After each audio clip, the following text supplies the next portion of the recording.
OK. Cours vidéo, OK, sur euh, comment classer. Il y a un truc que j'essaie de vous vraiment vous faire comprendre. Donc, euh, le, donc deux choses à comprendre. Donc ça, c'est pour les défis de 5e et 7e année. Donc, la première chose, donc ça ici, c'est une solution. Je ne prétends pas que c'est la seule. Okay? Il y en a une ici. Donc, premièrement, sur l'idée de classage, donc, il faut que tu t'assures que ton programme soit capable de classer n'importe quelle valeur ici. On s'entend, il faut que ce soit entre 0 et 4. Ça ne peut pas être en dehors de ça, parce que sinon, on n'est pas capable de les montrer. Mais il faut qu'on soit capable de les classer. Donc, si je mets 4, 4, 4 et 3, on doit être capable de voir le 3 qui remonte. OK? Donc là, on le voit, là, à chaque passe, il va remonter. Right? Donc là, le programme va terminer maintenant. OK? Donc, moi, une façon que je te montre ici pour classer de cette façon-là, c'est les 3 blocs qui sont ici. Donc, ce qui est important à remarquer ici, si je fais stop, ce qui est important de remarquer, c'est qu'on a besoin de cette variable-là qui s'appelle temp hold. Ben, moi, je l'ai appelé temp hold.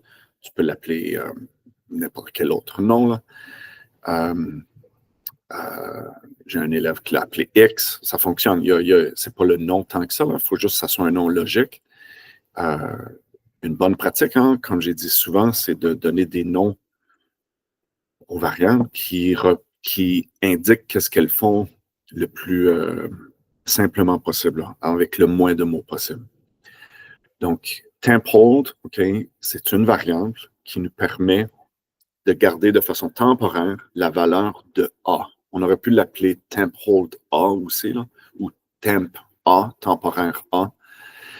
Pourquoi il faut une troisième? C'est que si, par exemple, j'enlève ça et que ici, je mettais A, right? Vraiment important de comprendre qu'est-ce qui se passe ici. Donc, disons que ici, je mets 0. OK? Donc, 4, A est 4 et B est 0. OK? On va juste prendre ça comme exemple. Si A est plus grand que B, là, ça commence. Donc, c'est ça qu'on veut. On veut que ça change les deux valeurs. Mais là, observe bien. Il faut que tu gardes en mémoire les valeurs. Donc, si on met A égale à B, donc A, avant de commencer, est 4, mais là devient B. B, c'est 0. Donc, A est devenu 0. Là, tout de suite après, on dit B est égal à A. Mais le problème, c'est que A est maintenant rendu 0. Right? Parce moi j'appelle ça écrasé. On a écrasé la valeur de A. Elle est disparue. Et donc, qu'est-ce qu'il nous faut? C'est pour ça qu'il faut une variable temporaire. Donc, cette variable-là, qu'est-ce qu'elle nous permet? C'est que, donc, observez bien, je vais refaire le procédé mental. Donc, on a une variable qui est temporaire, que je dis qu'il va devenir égal à A. Donc, avant d'écraser A, essentiellement, on sauve la valeur dans une valeur temporaire, qui ici on appelle temp. Donc, temp est rendu A. Maintenant, on écrase A avec B. Donc, A est rendu 0. Et là, ensuite, parce qu'on veut transférer les deux valeurs, right, quand c'est plus grand, parce que l'ordre est mauvais. Donc, maintenant, on peut dire B est égal à la valeur qui est temporaire, qui était 4. Et donc, là, ici, ça va l'organiser. Donc, si tu remarques, c'est ce que j'ai fait à chaque if ici. J'ai pas deux opérations, j'en ai 3. Et donc, à chaque fois, tout ce qu'on fait, c'est qu'on augmente on place temporairement la première valeur. Donc, D pour le dernier cas, C pour le troisième, etc. Okay? Autre chose à discuter dans cette vidéo, l'appel de fonction. Très important, très utile, très utilisé en codage de haut niveau, à tous les niveaux. Évidemment, pas de base là, quand on ne les connaît pas. Donc, très utile. Donc, ici, on voit comment on le fait. Donc, il faut aller dans Advanced, et c'est ici, fonction. Et tu crées une fonction. Remarque la forme. Ça indique que ça ne peut pas être entré dans aucun...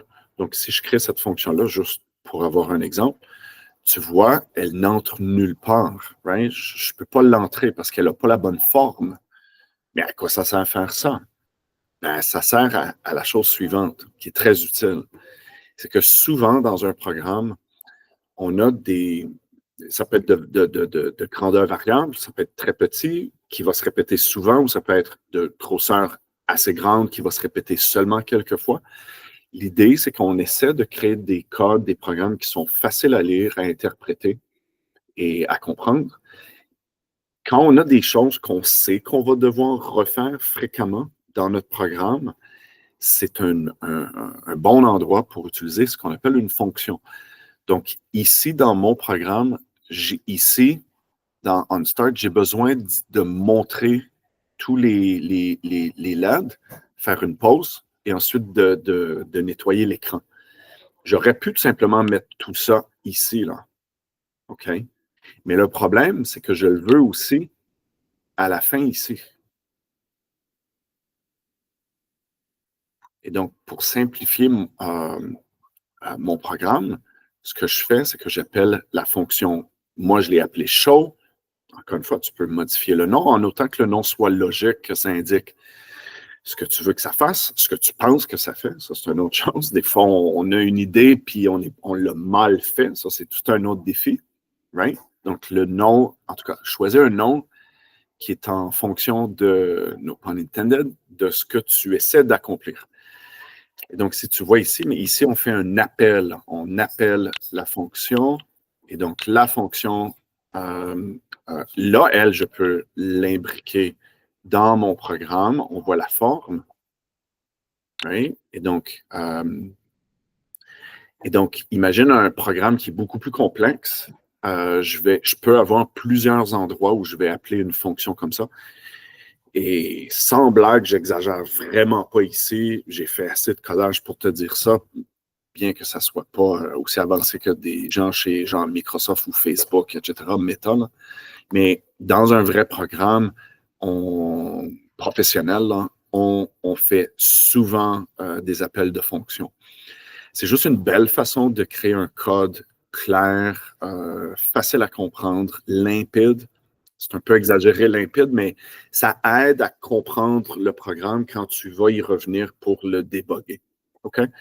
Donc, observe bien ce que j'ai montré ici. Là. Donc, la forme, la couleur, c'est bleu foncé. Hein?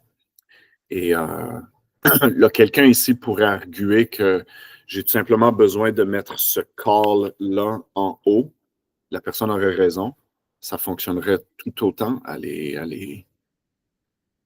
Oh là là, pourquoi ça fait ça? Une seconde. Quelqu'un pourrait arguer, je pourrais tout simplement le mettre en haut ici et ne pas le mettre ici. Ça fonctionnerait tout autant.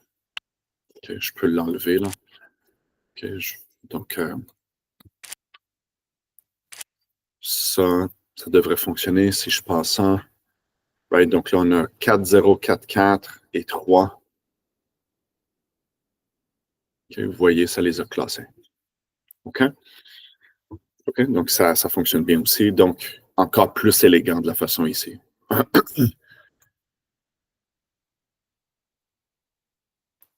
OK, je pense que c'est tout. Je pense à rien d'autre. Donc, de quoi on a parlé? Deux choses. Premièrement, pour faire une comparaison en classage, right? Pour classer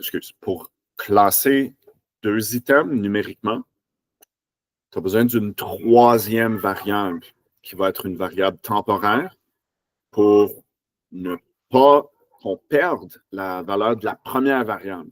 C'est ça le problème. Et donc, c'est pour ça qu'il faut une valeur temporaire, une variable, ici que j'ai appelée temporal. Tu remarques, j'ai répété la même forme à chaque endroit ici pour chaque rangée. Ensuite, un appel de fonction, très utile en codage. Donc, un appel de fonction, ça nous donne une forme ici qui ressemble à ça, right? OK? Qui va avoir bleu foncé là, en make code blocks. Et remarquez la forme de la fonction ici, c'est indépendant. Ça ici, je ne peux pas l'intégrer nulle part. Hein. Ça ne peut pas, ça n'a pas la bonne forme. Mais c'est parce que c'est appelé, c'est des sous-programmes. C'est l'autre nom pour une fonction, c'est un sous-programme. Donc, c'est des petits programmes qu'on appelle à chaque fois qu'on en a besoin. Et ça permet de nettoyer ton code, de le rendre plus intelligible et de le simplifier. Et de faire moins d'erreurs et de sauver du temps. J'ai oublié de dire ça. Ça te permet de sauver du temps parce que tu n'as pas à répéter constamment la même chose que tu sais que tu vas avoir besoin de répéter plusieurs fois parce que tu fais juste un appel et hop, ça s'en va à la fonction. Donc, le prochain exercice qu'on va faire avec ça, ça va être d'utiliser les arrays. Ici, on va l'expliquer pour simplifier ce programme-là. Right? Parce qu'on voit ici, il y a une forme qui n'arrête pas de se répéter. Right? Et donc, on va essayer de rendre ça encore plus élégant, plus succinct encore. OK? Donc, ça va être le prochain problème. OK? Donc, bon travail.